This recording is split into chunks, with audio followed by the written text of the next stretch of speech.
All right, man, I want to show this. People always say getting a K&N air filter into a Hayabusa. This is 2019 Hayabusa. Is hard. You just take this apart right here. It's two bolts. One is down here. You take it apart. At that point, you take these two bolts out. It's a bolt here and a bolt here that goes in here. You take it apart. Now it's loose. Then you just unscrew and slide the filter out. I don't know why people think it's so hard to get a K&N in and out of a Hayabusa. It's a little ridiculous to me. And of course, I'm trying to do this with one hand.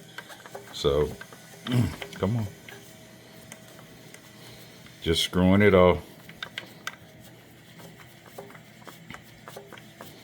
And as you can see, it goes on a long way. Come on, baby. Come on.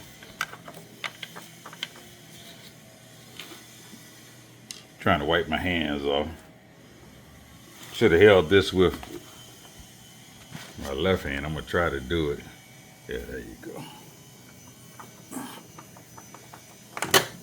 Yep, there it is. Then at that point, switching back hands again. At that point, just take it, slide it out. Not hard to get a K&N air filter into a Hayabusa. Don't believe the hype.